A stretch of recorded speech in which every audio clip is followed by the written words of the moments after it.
This podcast is recorded on stolen and unceded Aboriginal land. We acknowledge the First Nations and elders of this country, and we join their calls for justice. Really? You're a hyphenated name dick. I'm a renter, and I represent my electorate. I absolutely know how the people feel. Go and get stuffed, you tree-Tory prick. You are a stain on the blanket of humanity. Sit yourself. Sit yourself, you upstart shit. Exclamation point. What he said. Sit yourself, you upstart shit. Sit yourself down? I don't know. Sit yourself. He's vaguely like English, this guy, I think. I just get English vibes. I might be mixing him up with another state Labour MP. You're a hyphenated name dick, innit? I'm a renter. I represent my electorate. I absolutely know how the people feel. Go and get stuff, you tree-Tory prick. You tree-Tory prick. You're a stain on the blanket of humanity, innit? Sit yourself down. Robert Skelton MP for Nicklin at Team Nicklin. Incredible stuff. Okay, so this is directed at Max Chandler-Mather. Another Queensland MP comes through with the goods. All of you people learning the cast of characters of my life in Queensland Parliament, that you don't know these people. Don Brown, boring, old news, no one cares. I'm all about Skelton now. So the theory that I saw, this is tweeted at Max, of course, in the wonderful week of housing debate. The theory was that this is, he wanted to post this on a different account that he has rather than his official MP one. I don't Do you think that's so. True? No, okay. This is no, all because he has Skelton. form. You know, he has form on this. Okay. So there is an article from March last year. Sunshine Coast Labor MP Rob Skelton apologises for abusive post aimed at voters. A Sunshine Coast Labor MP has apologised for telling voters to, quote, bugger off with your bullshit, and in an abusive social media post that has since been deleted, but not before it was screen grabbed. A familiar story with this. This tweet was like immediately deleted, right? Yes. So yes. Member for Nicklin's Rob Skelton's now deleted Thursday night post. Interesting that they often seem to happen of a night time, of an evening, as he's just sitting around. That's weird. He was on his official MP page where he asked, quote, to all the idiot trolls out there, just stay off social media. The community notice boards and government need to provide actual real information. Great that you take advantage of the situation, but just fuck off for a minute. We need people to be safe. For God's sake, bugger off with your bullshit. Hell yeah, dude. This guy is a real one. He loves it. We've got Mike. Oh, I was just going to add, with the most recent one, he actually says, I represent my electorate. So it was meant to be for his actual account. That's true. Yeah, true. That's a very good point. You're absolutely right. And I read it and I represent value add from Mike. That's true. No, he absolutely posted this from his official account and then was like, oh, maybe I shouldn't. I think like the Premier came out later in the week and was like, guys, be nice. Be nice now.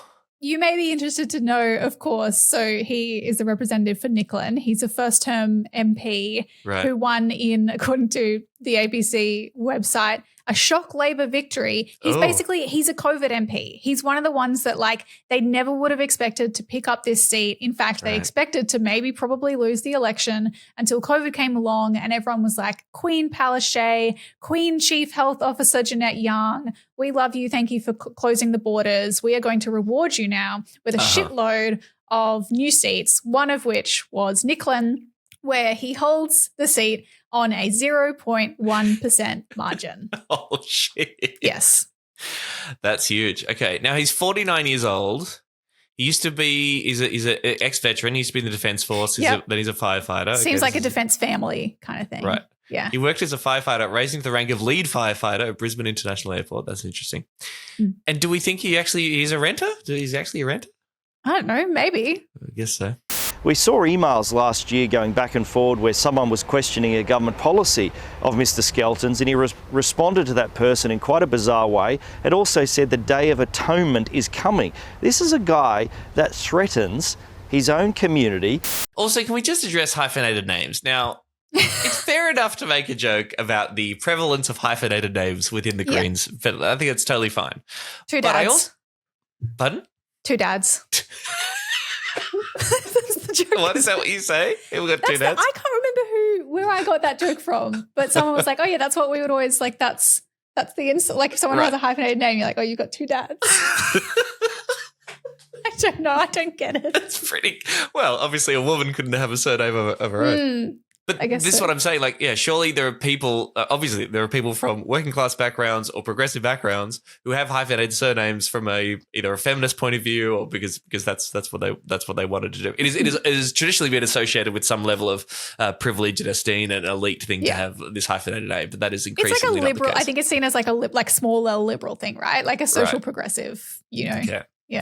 I mean, Penny Allman-Payne is a very progressive person. She's a public school teacher, trade unionist. She's not la-di-da. But I guess they will keep going for it. And I assume Max is pretty funny. kind of All of our MPs have hyphenated names, to be fair. Well, two dads make sense because they're all raised by gays, you see. That's very Greens. Yeah, exactly. The gay grey Greens. If you want the doll for life, free marijuana, vote Greens. Kermit the Frog was wrong. It is easy being green because you can promise the world and you don't have to deliver anything. We're stuck with the hosts of Chapo Shithouse podcast. Serious danger. Hello, I'm Emerald Moon. Weird name, I know. Did you see someone as well tweeted in reply to one of the Serious Danger tweets?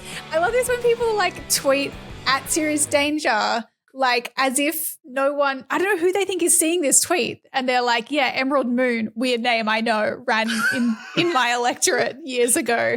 And she was a real piece of work. And I'm like, who do you think is seeing this except me, Emerald Moon, with the weird name? I did see that, yes. Yeah, they're not happy with you at all. This is not an official Greens Party podcast. It is made possible with the help of the Green Institute and produced by Michael the Griffin, who has one dad. And this week, we're going to be joined by New South Wales Senator and Greens Deputy Leader Dr. Mehreen Faruqi to discuss housing, young people being cool and not becoming lame, and the scourge of student debt and the fight for free higher education. And Emerald, as we speak, is trying to get tickets to Taylor Swift. Well, yeah, but it's not going to happen. I have lost hope. I've got my computer here. I'm in the stupid fucking waiting room. Everyone knows, probably people listen to the podcast, have been sitting in the waiting room of death. And every second that I sit here, I have to deal with the increasing cognitive dissonance of how extremely wealthy and kind of exploitative Taylor Swift as as an entity, as an institution is, and I have to look at the Ticketek page that has presented by Crown on it. I'm like, fuck, Taylor, just let me go to your stupid show and forget about everything for a second.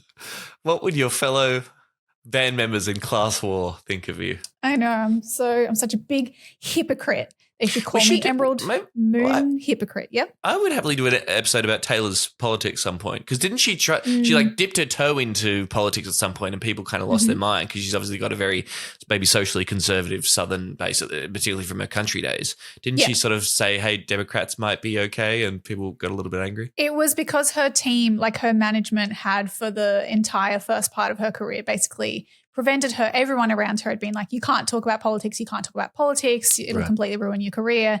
And there is this fantastic scene in the documentary Miss Americana about her where it actually shows her arguing with her dad and these other old men about her decision to literally just make a post on Instagram saying I'm voting Democrat and you should too for the first time. And she gets very emotional. And since then she's come out and, she talks about politics a lot now. But there was, it would be interesting to do an episode on it maybe because in the vacuum of information about her political leanings, all of these far right, and Nazi groups claimed her as their Aryan queen. And there's all these conspiracies about her being seriously on their side. So that's why I'm so vocally left-wing because so many far-right groups otherwise people would claim you as their prince. Yeah.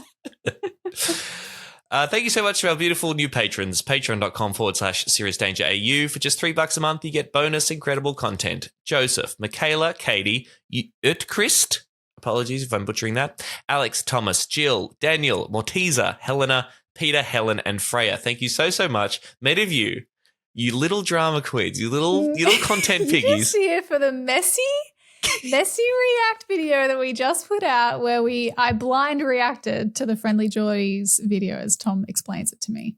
I thought it was I thought it's some of our best work actually. And if you want to hear it, then yes, you'll have to come on Patreon. It was good stuff. Many people are saying that it's a very good episode. So Hearing it more and more.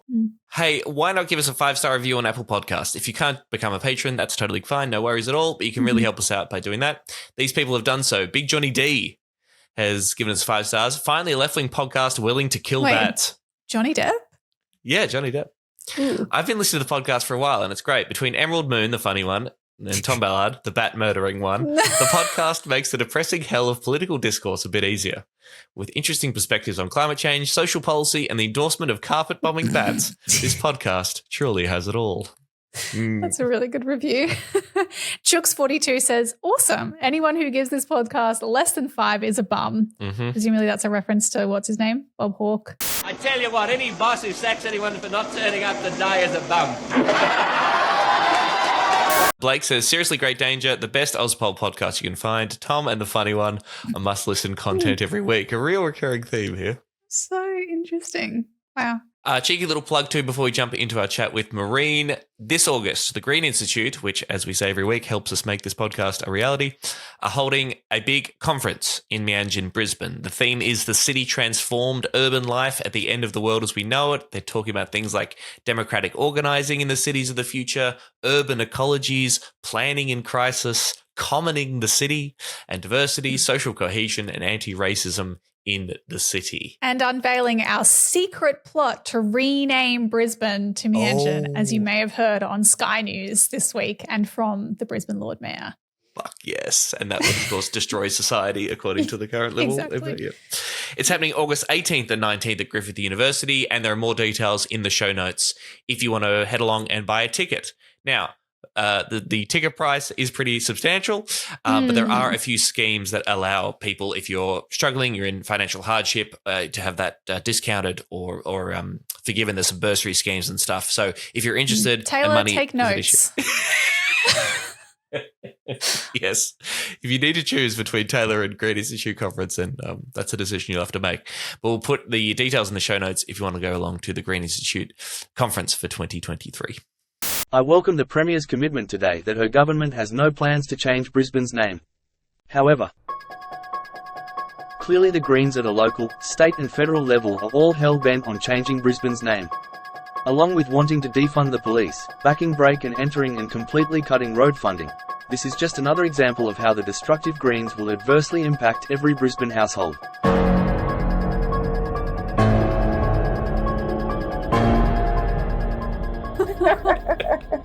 All right, let's do it. She's here, everyone. Dr. Mehreen Faruqi is the Green Senator for New South Wales. She's the Deputy Leader of the Greens. She holds the portfolios of education, anti-racism, animal welfare, international aid and global justice, and the Republic. She's very busy, but she's on the show.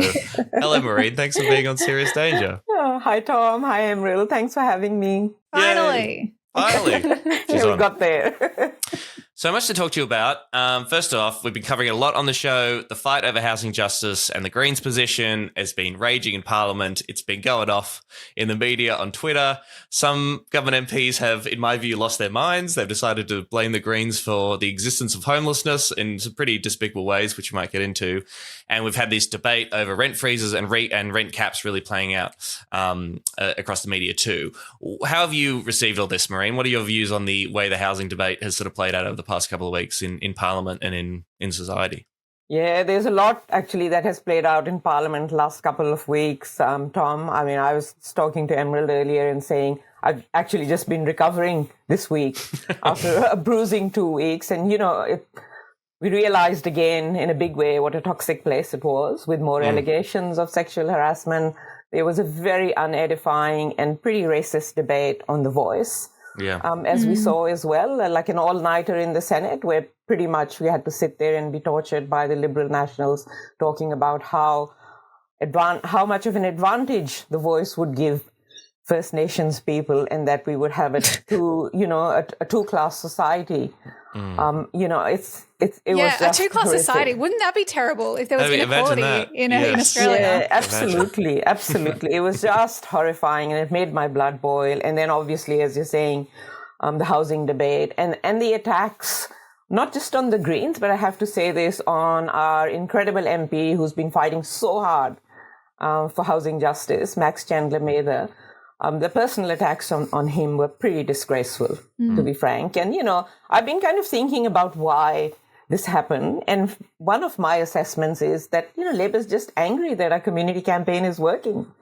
I think the major parties have they lost touch with the community a long time ago. Yeah. Their campaigning is based on focus groups and, what their elite pals tell them is happening, whereas ours is focused on talking to the people on the ground and finding out how they're feeling. So that's what was making Labour angry. They were angry because of the community campaign. They had to put $2 billion immediately into building more public housing, which in its own is like really crazy, because that's a good thing. It's a good thing that a community campaign is working, right? I thought that's what they wanted. It's a good thing. That's a good thing. It's a good thing. It seems like it's all a political game playing, whereas from where I sit, for me and for us, it's not a game. It's people's lives. And they're not pawns in this game. We had this piece from Paul Sacco in The Age. The title was White Hot, the political brawl that has Albanese losing his cool, and included this interesting paragraph. Labor MPs privately speculate that Chandler-Mather's tactics on the HAF, a stock market fund that would use earnings to fund social housing, citation needed, but anyway, are splitting the Greens party room and causing unease among the party's more moderate MPs. But according to several Green sources, his colleagues are energised by the feedback they receive in their electorates and back their young colleague strongly in party room meetings in Canberra. Now, you're in the party room, Mehreen. What's the deal? Give us the scoop. Are you divided or energised? Oh, my God. Like, really, every single one of us is so much in agreement with what we are doing right at this point. I mean, I'm frankly energized. We had a big door knock in Sydney just a few weeks ago, where 20 people showed up and, we did door knocking for 2 hours, and everyone came back from after that door knock really energized and telling us how people are really stressed, firstly, about how rents are going up. And Sydney is one of those electorates where a vast majority of people are renters. But also, like, we're energized because people are appreciative of what we're pushing for. So they agree with what the Greens are doing. And, polling tells us that as well, to be frank. We know that 60% of the people in a recent poll said that they support rent freezes. Just a recent poll, I had 68% of people saying that Labor is not doing enough to ensure affordable and secure rentals. So I just don't understand how else we can convince Labor that this is what people are facing and something has to be done more than what they're doing. Because even they have, does very little for building public homes, but it does nothing for renters. So we're not going to let up. I'm very energized, I can tell you that, and and my colleagues are as well, and we're all in vehement agreement that this is the way to go. Yeah, apparently Labor is also energised. They're getting out there. This is also from the article. Labor's well-oiled political machine that now dominates mainland Australia won't give up another seat without a fight. And it wants Griffith, the Brisbane-based seat won by Chandler-Mather, back in its own hands. Labor Senator Murray Watt and dozens of volunteers have begun door-knocking in Griffith to make Chandler-Mather's first term his last. Emerald Moon, you're on the ground in Queensland. Can you confirm, is door-knocking happening? Are the Labor volunteers hitting the streets? What's going on? I wish I could tell you that I have heard of anyone like having a, shaking Labor volunteer show up to their door to explain why they should have to face unlimited rent increases. But I haven't heard of anyone doing this. Somehow the dozens haven't been able to reach the masses yet. But hey, listen, if we have energized them to actually go and talk to people on the ground, that's a good thing. That's a good thing, That's right. I think no politician, no political party should take their voters for granted. So, bring it on. Bring it on. Let's have the door-knocking wars. Absolutely. Let's fight over that. I'm for it. I mean, door-knocking is if there was a light bulb moment for me when I thought, I could probably be an MP, it was door-knocking. Yeah, really? It was that sheer joy and exhilaration and privilege to be able to knock on someone's door and have a chat with them about, what they wanted the world to be like. That was it for me, really. Yeah. That's awesome.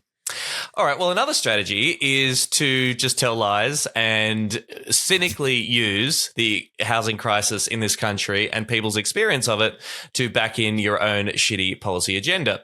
The Labor MP for Richmond, Justine Elliott, tweeted out this. She tweeted a link to a Channel 7 news story interviewing a homeless man.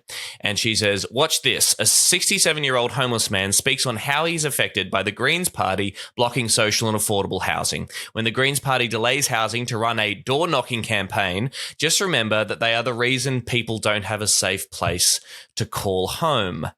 Emerald, you had a very completely understandably visceral reaction to that tweet. Can you talk us through it?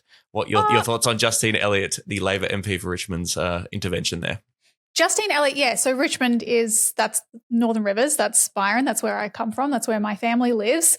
And I actually don't think that anything else fills me with rage as much in this whole debate as her deciding to pipe up, presiding, being the MP, supposedly representing an area that I would, potentially has the worst, or at least one of the worst housing crises in the fucking country, to talk about housing. You want to talk about housing, a property investor, by the way. And it's, I responded to her tweet saying, how she was responsible for people like my mum having to choose between medical care or, paying bills or paying the rent, and that she should just shut the fuck up and, enjoy her last days as an MP, because the Greens are going to win if she carries on like this.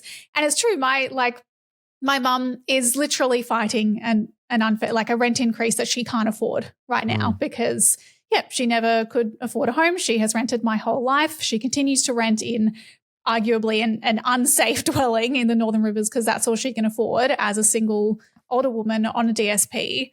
And if she lives in constant fear of a rent increase or eviction because people like Justine Elliott and her party will do nothing to protect people like her and will then go online and say that it's the Greens' fault that people are homeless.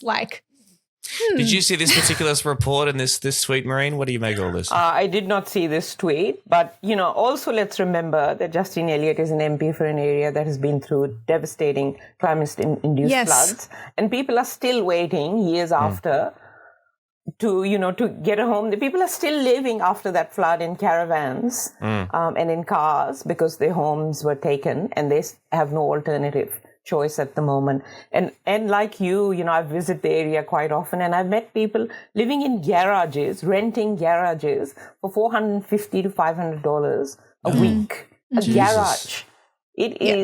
It is a terrible place for renters at this point in time. And exactly, I think it would have, if I had seen that, it would have, probably my staff would have had to stop me from tweeting back something pretty visceral as well. Because, it is horrific. Again, I say this is not a game. This is not a political game. Yeah, and which is what she's playing it there, right? And there were some responses to this tweet that I think are important, right? So Jack Toohey, who's been doing some great work on social media about the housing crisis, went to Canberra, met with Greens and Labor MPs to talk about housing and stuff.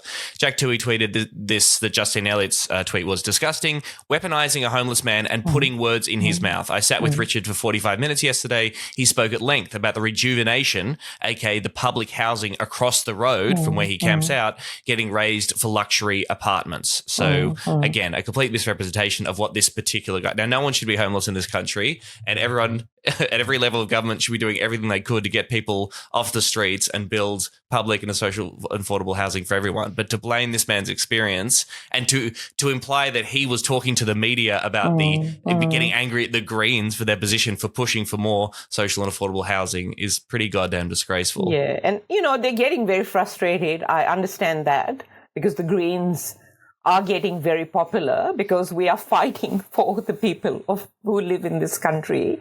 But rather than, weaponizing the people's, situations, they should actually be doing something about it. I mean, they are in government. This is the thing. It's not like Labour saying they're powerless is like kind of Gina Reinhardt crying poor. Right? Really, them saying they were powerless to do anything about rents because the states are involved. Bullshit. Yeah, total bullshit. They are. Anthony Albanese is the Prime Minister of this country. He can bring the wall-to-wall Labour governments on the mainland, their premiers, Labour premiers together, incentivize them, like he has with the $2 billion. And we can immediately have a rent freeze or cap rents. Yeah. It's pretty amazing how that's where the debate's shifted, even to the point where rent caps is now viewed by many as like the compromise decision, right? Rent freeze is like, oh, that's the crazy hippie demand of the Greens, and then these rent caps are perhaps a bit more reasonable, and people are looking at the examples of the ACT. A lot of the debate is playing out. If people are interested, back in episode 79, Emerald really went on a deep dive onto all the studies and the data around the how these kind of programs work, rent freezes and rent caps and international examples. And this has sort of been playing out a lot this week too. People saying it doesn't work. There's nowhere it can work. Max was citing a few examples of places where they have introduced rental boards or rent caps and rent prizes, and that's sort of playing out a lot. I went along to Max's town hall on housing on Monday, which is really interesting and well worthwhile. And if you see those kind of things pop up every now and again and you're a Greens member, I recommend getting them along. He sort of clarified some of the details on how the Greens rent freeze might work. And I thought this was like quite interesting and helpful. And I'll just briefly run through these. Rents will be frozen for all residential tenancies at the current weekly amount of rent as at 1st of January 2023 for a period of 2 years. This is the rent freeze that we're talking about. The reference date for rents would be slightly backdated to avoid landlords raising rents in anticipation of the freeze taking effect. The freeze on rent would apply to the property, not the specific tenant or lease, meaning there would be no incentive to evict tenants in order to raise the property's rent. Fucking common sense. Common sense. Makes a lot of sense. If the property is a new build, a new entry into the rental market, or has been substantially renovated, then the landlords can only rent the property at or below the median rent for that postcode or for that type and size of property. The plan would also see the banning of no grounds evictions. They all seem pretty good to me. There seems to be clarifications about the details of how things would work that make a lot of sense, right? Yeah, absolutely. So we have introduced the bill. I introduced the bill in the Senate to do exactly that. And as you know, we've also got an inquiry now, Senate inquiry into rental stress, which will give us an opportunity to talk to more people and try and push Labor even harder on this. Yeah. Emerald, do you think we're like winning the argument on this? Do you think, is it still sort of up in the air, or do you think these kind of like sensible stuff is cutting through? Well, I think like as you just kind of alluded to, the idea that rent caps, some sort of limit on the amount by which your rent can increase, is now deemed, not a crazy idea. That indicates to me that we are to some extent winning. We're certainly making a positive difference because, like I think I said last episode, we only started talking about rent freezes relatively recently, the Greens. And rent caps was something that, that's something that would make a huge difference to people's lives. And even the fact that we've made that appear a potential possibility, a political possibility in Australia is enormous. And I think based on the polling that Mehreen just mentioned, absolutely we are winning the argument when it comes to highlighting the inadequacies of Labor's plan and Labor's approach to the housing crisis, and particularly when it comes to renters. So the fact that, more than 2/3 of voters say that the Albanese government isn't doing enough to ensure affordable and secure rentals, and 75% thinks that the government isn't doing enough about the cost of living. So they have been, this is a government that is trying continually to position itself as the party that is, tackling housing crisis, tackling the cost of living crisis for the ordinary working person. And the public isn't buying it. And I think that is in at least, large part due to the Greens showing there's an alternative. I will say that poll did show that 6% of voters think that the government is doing too much to secure affordable and rental houses. I wonder what their property interests might be. Last question on this from me. This week also the Greens MP in New South Wales, Jenny Leong, who's a fighter for renters and does awesome work, but she introduced a bill. And I just want clarity on this. Maybe Mehreen. It was to freeze rent increases, which I feel like, I don't know if that's a little bit confusing because we've got a rent freeze going on. We freeze rents or we capping rent increases. But this was to freeze rent increases. I'm not sure if you're across this, Mehreen. Was that bill about rental caps or freezing rents, or do you know much about Jenny's push there? Listen, I think it is about freezing rents. So when we say freeze rent increases, it means exactly that. So freeze rents so they can't be increased is my understanding of it. Gotcha. Yeah. Okay, great. Good. So it's pretty much aligned. A hold on rent increases. And on rent increases. It's pretty much aligned to the, our federal campaign. Okay, great. Yeah, awesome. Yeah. Well, solidarity to Jetty. I know that it was overshadowed, I think, a lot of the introduction of that bill, that debate, by the fact that we had this hand down from ICAC about Gladys Berejiklian being corrupt. But again, the pressure from Greens MPs at the state level tying into this federal campaign, making it possible, pointing out the fact that Labor is feeding us bullshit when they say they can't do this, is all part of the fight. So good news. I wanted to go into the polling a little bit more. So the same polling that came out, this is the essential polling published in The Guardian about that support for more action on housing and renters' rights. There was a subsequent article that was specifically about leadership ratings, which I think there's a lot of interesting stuff in there. So the Guardian kind of framed it as, that Albanese's support for Albanese as preferred prime minister had dropped for the first time. But there's kind of a framing of the Greens and of Bant as preferred PM. Like the inclusion in that story itself is interesting, I think, because it's unusual and people may not realize how unusual that is. So the polling showed that Albanese's support as rating as PM, 36% had a positive view. That's a drop of 5 points. His lowest rating as Prime Minister. Dutton, 27% had a positive view. That's up 4 points. But also 34% had a negative view. And then Adam Bant, you might know him, Mehreen, 21% a little bit. 21% positive, 29% neutral, and 38% negative. But the fact that they've done a preferred PM rating for 3 parties is really unusual, right? I don't know that I've ever even really seen that before, like framed equally. That was my first thought when I saw that. I think it's the first time they brought the Greens leadership into kind of a discussion about leaders of parties. And that, I think, just shows the traction that we are having in the community. And I think the interesting thing about that poll was that when you go to younger people, it gets higher. The popularity gets higher. And it also shows that how the two-party system is actually now collapsing a little bit. We saw at the last election that I think 1/3 of the voters voted for parties other or politicians other than the two parties. And also that poll, I think the Guardian podcast did a good analysis of that poll where it says that 80% of under 35s say that they are up for being convinced the binary political system is not for them. I didn't even see that stat. 80%. That's massive. They did the numbers. That was just on this morning or last night. So that's a huge number. And that's, I think, on the back of like our very strong campaigns on housing and rents and also student debt.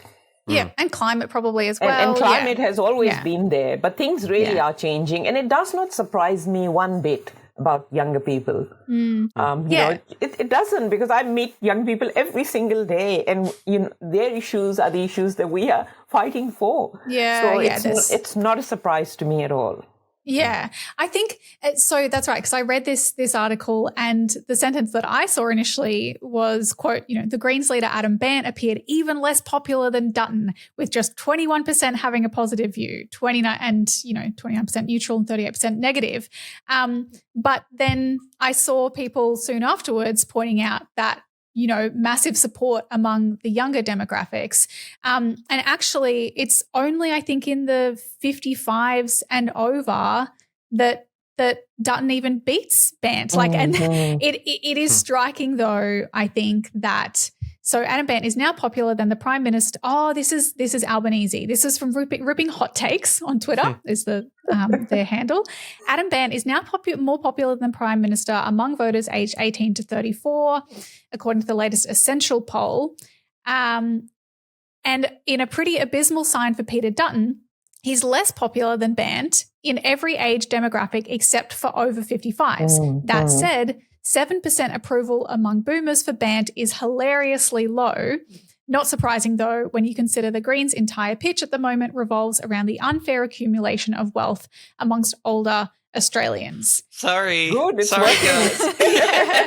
Yeah, it's an interesting one, right? Because I'm like, I think there's also, though, I think it's a combination of like, sure, over 55s might be threatened by our politics and our proposals, since they do hold a disproportionate level of wealth, and there's a likelihood that a lot of them who hold a lot of that wealth would have some of it distributed under our policies to those who need it. But I also think, again, a lot of it would be that over 55s, to them, it would be an absurd idea to have the Greens as the Greens leader be the Prime Minister. And so when you're talking about preferred Prime Minister, approval rating as a potential Prime Minister, it's like that to me must at least be a factor, right? Oh, I'm sure it is. I mean, people maybe of that, I guess, age would not even consider the Greens ever being, party of government in that sense. Or even if they might vote in the Senate. Yeah, exactly right. They just don't view it as such. Yeah, absolutely. I just thought also it was interesting to me that as people get older, they become more conservative was part of that polling as well. Because for me, I'm the exact opposite. As I grow older, I become more and more left and more bold about being left more and more Yeah, left. that's the good path. That's the part that She's one of the good ones, everyone. Yeah, exactly. And so this then became, I think, in the later half of this week, and we'll get into, there was a study released on this that was quite interesting. Initially, after this polling came out, Elizabeth Thompson, who once, who's been on Serious Danger, right, I think at the National Conference, has been a Greens candidate, but she put out this tweet thread on Twitter about that the Greens need to look at how we retain voters as they get older. She said, in reference to that strong support for among younger people, this is only one demographic, and the Greens struggle to retain the youth vote as people get older. A few elections now where the youth vote for the Greens remains high, but the 25 to 40 age drops considerably, and there's no retention in that demographic shift for the Greens. As people get older, they either never see the Greens do things in their community because they don't exist outside the inner cities, or they meet old people who only care about trees. And I'm torn on this. So initially I was like, I do think there's a question about pigeonholing ourselves, and I have, in the party previously pushed back against the idea that we just become the party of young people and, our audience is young people, so we go for young people, because certainly I think that like inequality cuts across the cuts across generations in Australia, and there is such ripe ground among, particularly families who are struggling with cost of living pressures and people who don't own capital effectively, largely that renting class, which of course is bigger among young people, but that we can't just focus on young people. But I don't actually think that the evidence bears out that we're losing young people as they get older increasingly. I mean, I very much agree with you that we can't be pigeonholed into the party of just young people. Yeah. And, I have tried to be very conscious of that. In my when I speak or when we communicate, and just giving you the example of student debt, people often see student debt as an issue for just young people, and yes, it is. But there are people in their 30s, in their 40s, in their 50s, even in their 60s, who have a huge burden of debt. Yeah, I was very surprised when we started getting emails and phone calls from parents and grandparents as well, whose grandchildren and children had huge debts. And they were so concerned about it as well. So I do think that we have to be a bit careful in how we pitch ourselves, because these issues do run across ages. Absolutely. But didn't that, the report that you were just talking about, that's right. that it did say that is changing as well, that as people get older, they are less likely now to vote more conservative than they were previously. So that gives a different picture to what Liz was talking about, I guess. It does, yeah. So funnily enough, like maybe even the day after that conversation was happening on Twitter, then the Centre for Independent Studies, which looks like a liberal kind of think tank, but they published an article titled "Generation Left: Young Voters Are Deserting the Right." And this is part of a study that looks like they've been doing for some time, where they look at how age affects your first preference vote in Australia, particularly whether you vote for the coalition. And it Can I found just say that, this is very funny. People might remember the Centre for Independent Studies released a similar report about how young Australians are being attracted to ideas around socialism and being anti-capitalism. But of course, which is terrible news for the Centre for Independent Studies. So Centre for Independent Studies regularly just publishing articles about how their political ideology is getting totally owned. And everyone hates us. That's what I didn't realise. I didn't know who these guys were. And then only when I was reading the report, they said something about like the Greens having completely unrealistic and like damaging policies. And I was like, oh, this is not an unbiased like academic report. This is like a very liberal study. They've got a dog in the fight. I know, they do, but they still had to, go with what the evidence that they had. Yeah. So the purpose of the purpose of this article is more to be like, it's a warning sign this is to terrible the coalition. News, everyone. Yes. Because they found that. So Gen Z, who they have defined, and I think there are varying schools of thought, but they take the definition of those people born between 1996 and 2009. Those people are shaping up to be far less likely than any previous generation to become conservative as they age. Australians born after 1980 are less likely than their parents had been to shift to the right politically as they got older. And so they show this kind of that Generation X and Boomers and the silent generation, they had got more conservative as they got older. Millennials, it seems like kind of not necessarily more conservative, but would start to go more towards Labor and kind of cement their support for Labor. And then Gen Z, though, just doesn't show any sign, or like not to any, like to a far less extent of getting more conservative as time goes on. And they start from a very, very low base of support for the coalition in particular. And so this is kind of like, it was reported in a lot of ways as the death knell for the coalition, because if this group, obviously the way that time and age works, these people will take up a larger and larger portion of the voting population in the country. And if they're not moving it towards the coalition as they get older, then the coalition's fucked. All their voters are gone. And that's a good thing, hey? Nothing wrong with that. Nothing wrong with that. Yeah. Well, I guess it could be a bad thing if we talk about the reasons why we think this happens, and I'm interested in your thoughts, Mehreen. But the theory goes that young people are so screwed over by the status quo, as they cannot afford a house, which is a traditionally very conservatizing experience. They can't start families younger enough, so they're getting so screwed over by neoliberal capitalism that they are staying left because the conservative status quo is so giving them such a raw deal. So that could be bad. I mean, yes, could increase our vote, but might indicate terrible material conditions for young people at the moment. What do you think? What's your explanation for this trend? I think obviously we don't want a situation where we want to keep them in a condition that they keep voting for us. I mean, that would be ridiculous, right? Yeah. But I think we could get to a place where obviously what we're fighting for is to improve the material condition of people, but also make sure that it's a bit more complex than, just doing it in a neoliberal frame. And doing it in a way that is interconnected with people's well-being, with climate, with the environment, with all the other things that come into play, like, social equity, racism, transphobia, homophobia, all of that. I think that's what young people actually get, that it is not disconnected. All these issues are not disconnected. These are the young people that I talk to very often who understand that these fights are quite interlinked. And so people who understand, or political parties who understand that, is why they're also connected to them. And there is a good reason, I think, given all this data, why the two major parties don't want the voting age to drop to 16 either.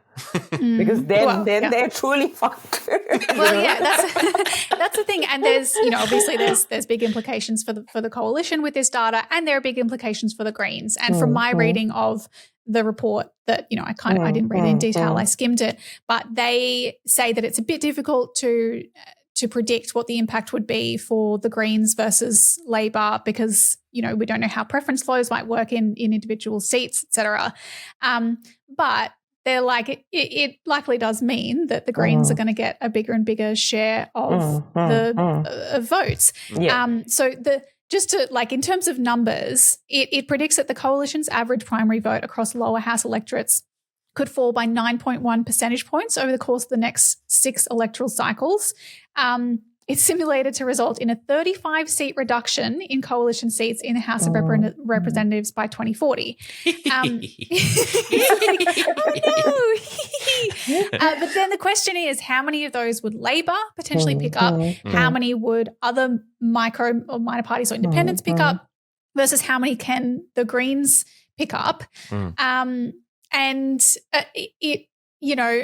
guess, how do we stop ourselves from just falling into the trap of, we're currently the preferred party for younger voters. And so we'll just sit and wait for, that trend to continue, and eventually we'll end up in government because, demographics. Demographics are destiny. Which is not unless we fight hard, to actually build, and retain those voters. It's true that either someone else will swoop in, or like the millennials, they'll just end up kind of going to Labor. Yeah, I mean, we've got to, obviously maintain our campaigning. But I guess one thing that I'm always conscious of, and I push back on, is this idea that we are only here to be in government, or that to get votes. I guess we've got to remember, and, we've got to keep reminding ourselves that we're here to work for the community, to make lives of people better, to make the climate better. So that's the bigger picture. I mean, I always go back to how we won Ballina in New South Wales. Ballina, National Party heartland, really. But it was, consistent campaigning against coal seam gas, for climate, for social justice that finally got us there.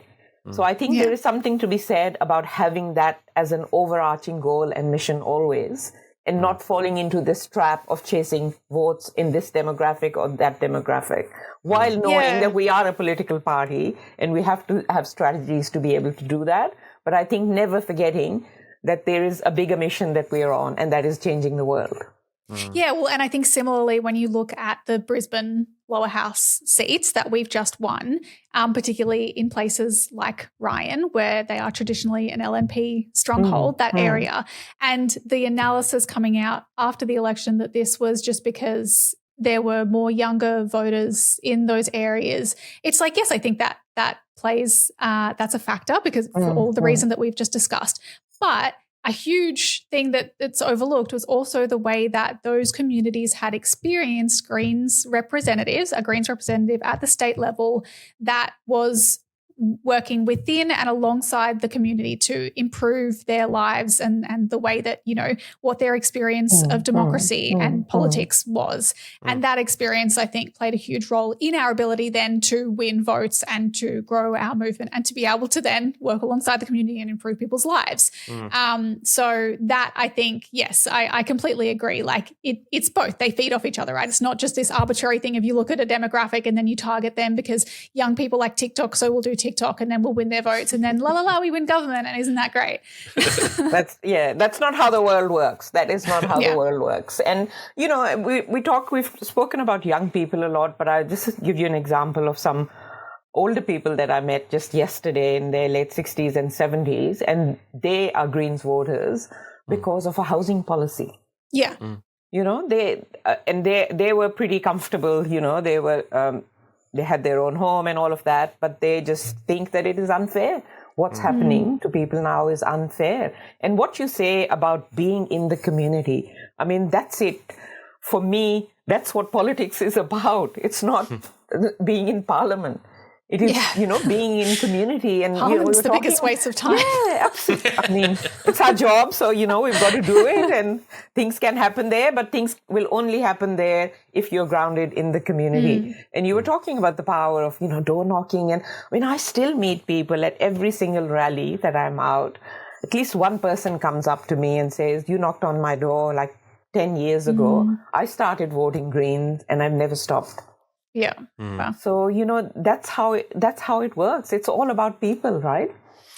But yeah, and people of all ages too. So I think we should remind ourselves there's no contradiction in being the party of renters and being the party of, say, pensioners, right? Like really, if we are a mass working class party, and if we believe in the horrors of privatization, for example, and believe that aged care should be in public hands and fully properly funded and shouldn't be a money-making exercise, we should be able to and have the resources and the willingness to campaign as much on those issues to say across the entire life cycle, the Greens have got your back, and we're fighting for young people, yes, but for working people more broadly. I think that's got to be key to growing the party too. But I think we are resonating with the younger people so much now because these issues are affecting them the most. Right? Yeah, totally. But they are on the front line, right, of the rental crisis, of the debt crisis, and women as well. They are on the front lines of these issues, so we are resonating with them more at this point in time, which is, I think, fine. Mm. Yeah.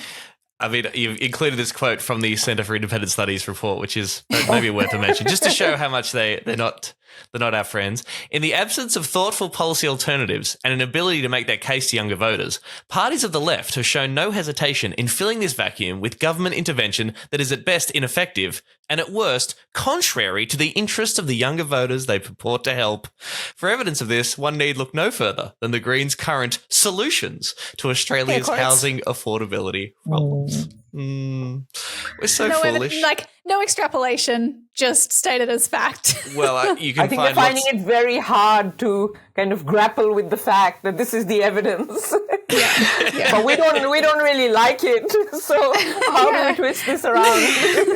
It is, and you had this with the socialism report too. It's like young people are stupid, right? Young people don't know what's good for them.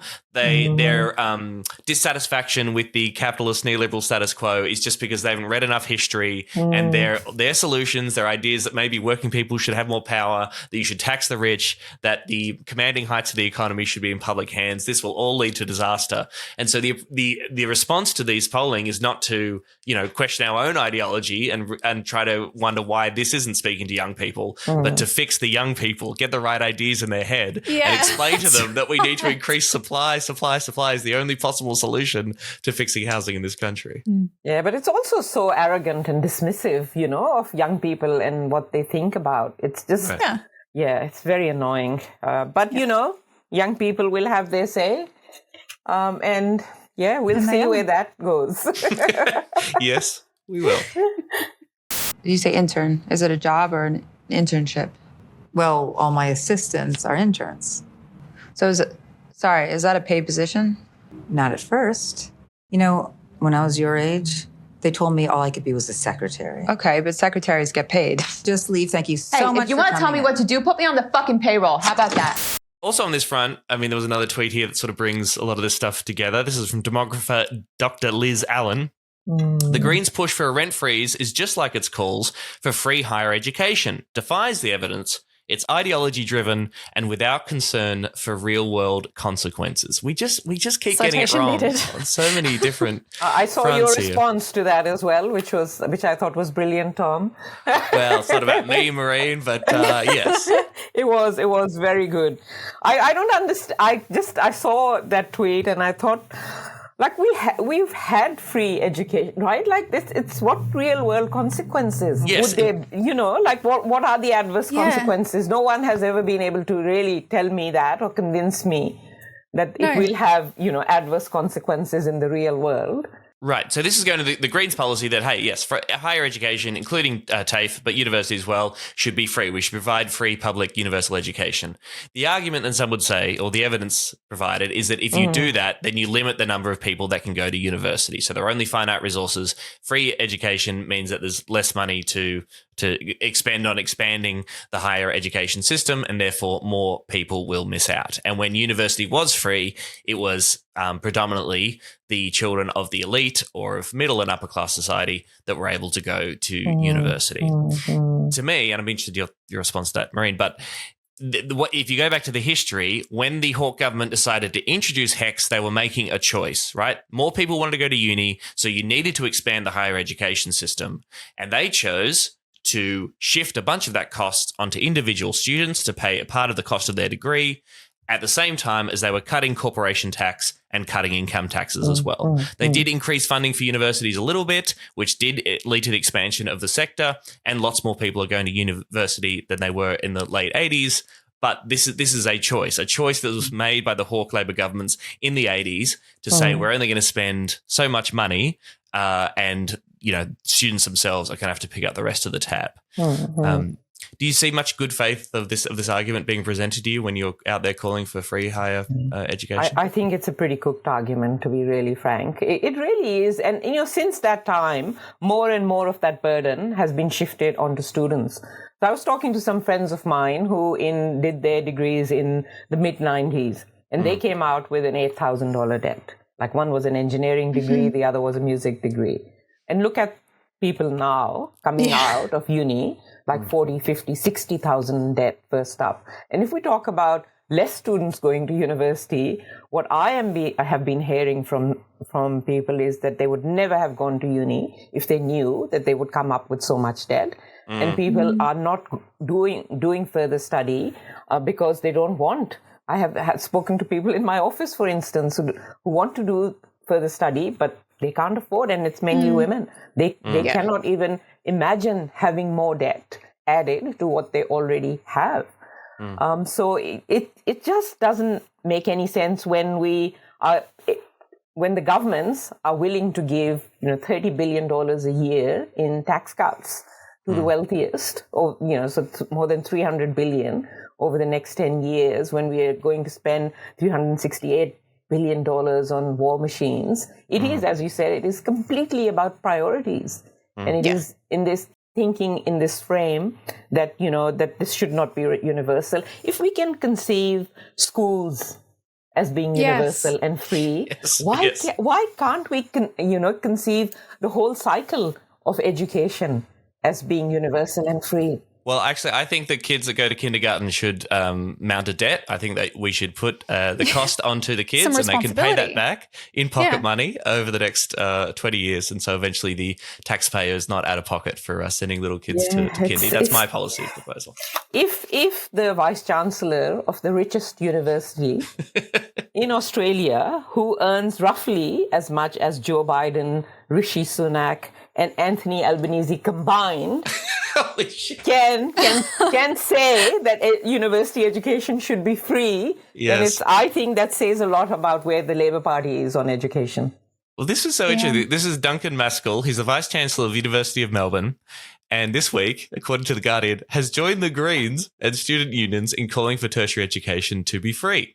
Speaking to students and staff on Tuesday evening, Maskell said it had become sadly fashionable to assume students taking out loans to pay for university was a natural order of things rather than a policy decision. University was free in Australia from 1974 until the introduction of HECS in 1989. Maskell, who is currently the highest paid Vice-Chancellor in Australia, was a beneficiary of the policy. He said it was unequivocally true, coming from my background, that if I'd been required to take out a loan, I would not have gone to university. Now, this is pretty wild. Like, Vice-Chancellors in Australian unis in the past have been supporters of deregulating university fees, they've used some of their political clout, or at least advocated publicly for, increasing student fees and how much individual students have to pay. There was talk of this Aussie Harvard system back under the Abbott government, which would have been an absolute total disaster. So were you surprised to hear this from a university Vice-Chancellor saying, no, students having to pay to go to uni is cooked and no good? I was very, very surprised, because I had just kind of gone after this particular Vice-Chancellor in Senate estimates, asking the minister whether it was obscene, if he thought it was obscene that Vice-Chancellors were paid so much. And it is a lot of Vice-Chancellors in Australia. They're one of the highest paid Vice-Chancellors in the world. At a time when student debt is skyrocketing, at a time where the conditions and pay of university staff are really hitting rock bottom. There's so many, casual staff who just don't know where the next pay packet is going to come from, working under really difficult conditions. So it was a surprise, but it was a very pleasant surprise. I hope more Vice-Chancellors come out with that particular policy. But I hope also that Vice-Chancellors and management of governments actually do something about their staff conditions and push governments. I mean, this is their role. And I was so disappointed and angry at the Vice-Chancellors at a time when the job-ready graduates package was going through and fees were being hiked and funding was being cut, that they did not, bat for their communities, which is their students and their staff. So that's who they need to be fighting for. So I do hope more come out and do that. Yeah. So this is all happening in the context of this Australian Universities Accord that the Labor government is pursuing. The panel is going to release an interim report this month. Education Minister Jason Clare said they're going to look at everything, including increasing affordability, which is always a real red flag word. Whenever you hear like a neoliberal person saying affordability, it doesn't never means free, of course. Yeah. But what do we know about what this panel is going to hand down? What kind of stuff's on the table? What are we expecting from the Accord panel, Marie? Yeah, so everything is on the table apparently, because every question you ask the government about universities or higher education, the response they have is, the University Accords process is going to look at that. So it's some kind of magic pudding that they are cooking up. But to be really frank, I am not very hopeful that something bold or radical might come out of this. Just because this isn't a bold or radical government.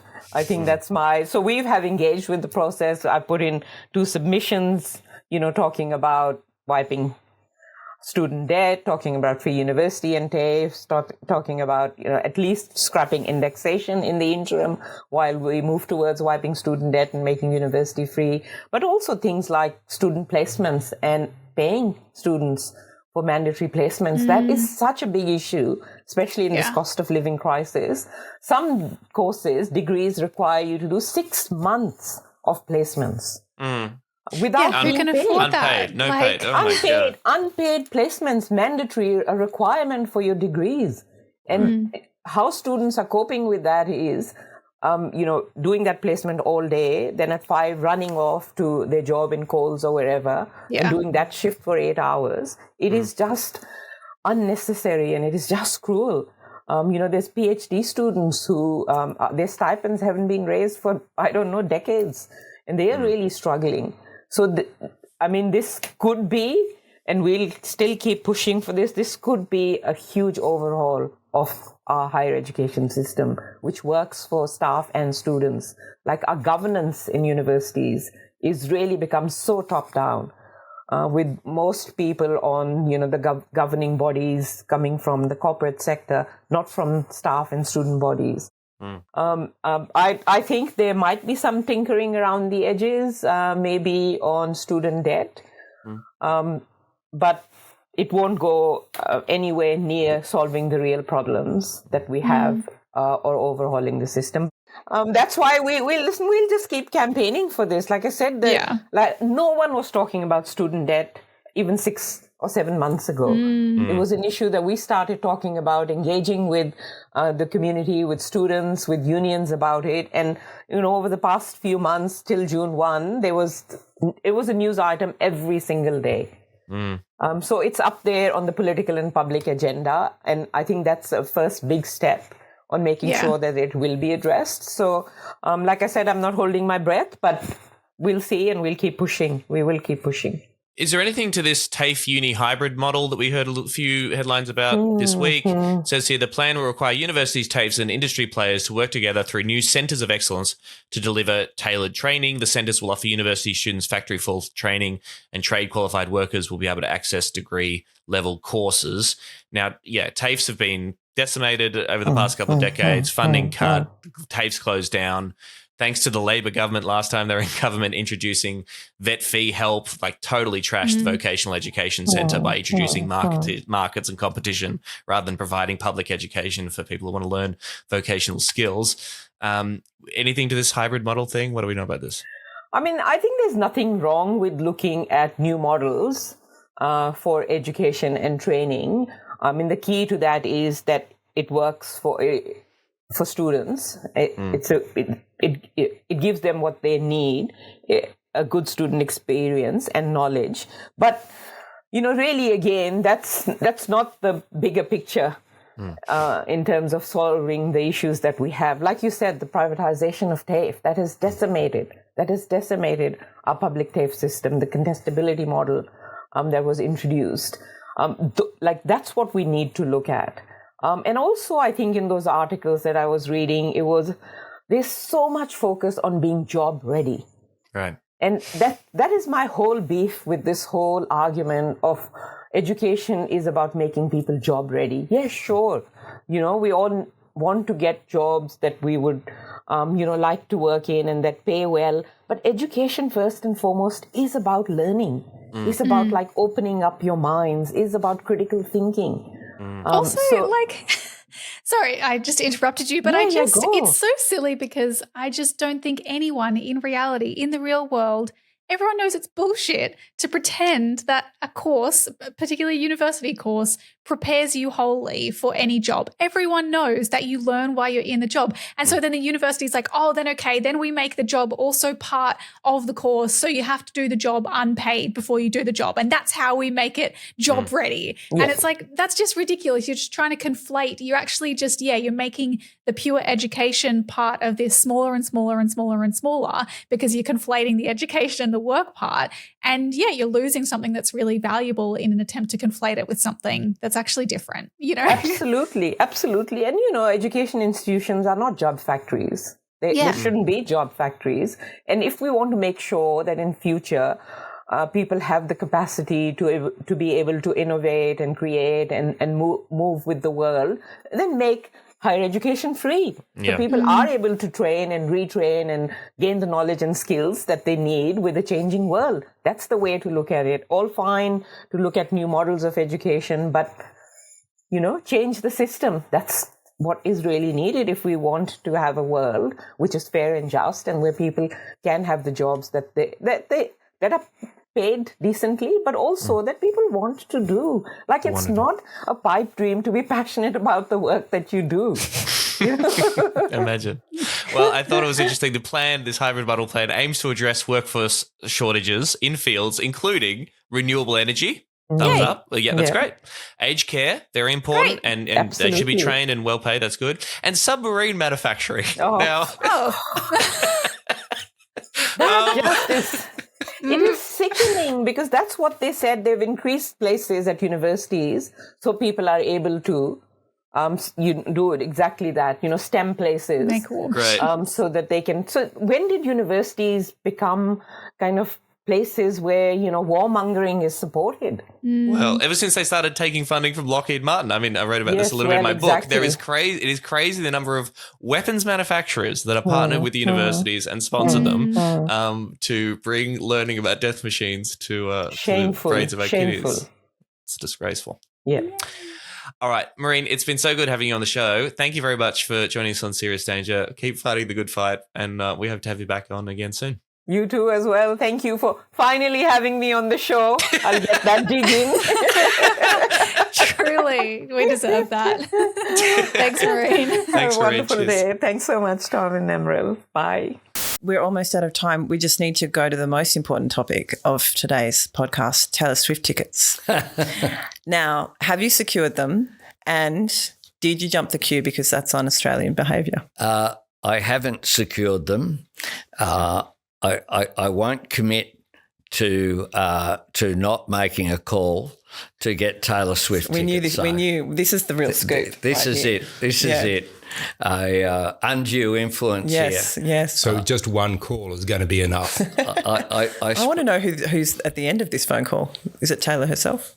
Well, I shouldn't say, should I? But I'm sure that I may well be able to get a ticket. Call to action this week. This is a campaign that's been around for a little while, but there was a bit of additional coverage this week on the push to ban spit hoods nationwide. Folks might have seen a petition in the last few years that was going around to ban spit hoods, driven by Wayne Fella Morrison, who died after a spit hood was used on him. His family did this massive campaign to ban spit hoods and were able to get legislation in South Australia, but everywhere else across the country, it's kind of this like patchwork of regulation. Some police forces have an internal ban where they say that they won't use spit hoods. Queensland recently announced that in police watch houses, but they're still used in prisons, for example. And so without that actual legislation in place to completely prohibit the use of spit hoods, there's still no protection from these, quite literally, like they've been, referred to as torture devices. There's this argument, police and prisons argue that they're used for hygiene purposes, or during COVID, they were like, oh, well, what if they spit on us? That's so important because of COVID. But that primarily is not what they're used for. They're, basically used as like a punishment a lot of the time, or just to, almost as a torture device. And people can asphyxiate. They're incredibly dangerous, particularly if you are having, an acute mental health episode, for example.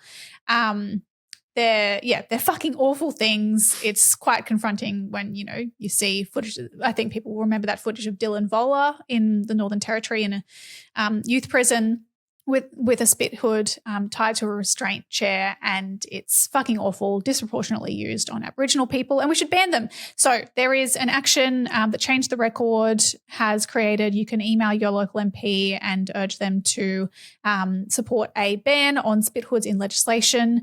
changetherecord.org.au/ban spit hoods. We'll put that link in the show notes as well. Awesome. Also, little plug, this Wednesday, the July 5th, I'm going to be hosting a panel about public education funding with Amy MacMahon, friend of the show, Penny Allman-Payne, friend of the show. It's about making schools actually free, public education actually free for everybody. It's all online, and you can go and book in for that via Amy MacMahon's website. We'll be talking about the Queensland context, obviously, so I'll be a little bit out of my depth.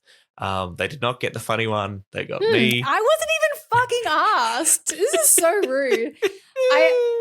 Also though, I don't know when these are being launched or where they'll be available, but I can tell you the inside scoop. I don't know if this is inside scoop, but Penny and Amy's office have produced these stickers as part of this campaign that you should all try and get your hands on. Maybe if you contact the offices, they'll send you some, or you can get some from somewhere. They've got these stickers that are like, how many fucking orchestra pits does one private school need? Or how many, whatever all the shit that they have. And so it's all about public money for public schools. It's a cool campaign. That's 6 p.m. this Wednesday. Again, details in the show notes. Please rate and review the show on Apple Podcasts. As we mentioned, you can follow us on social media at Serious Danger AU, Twitter, Instagram, TikTok, and YouTube. Email us anytime. hello@seriousdangerpod.com. Thanks, freaks. Bye. Freaks and geeks. Serious danger.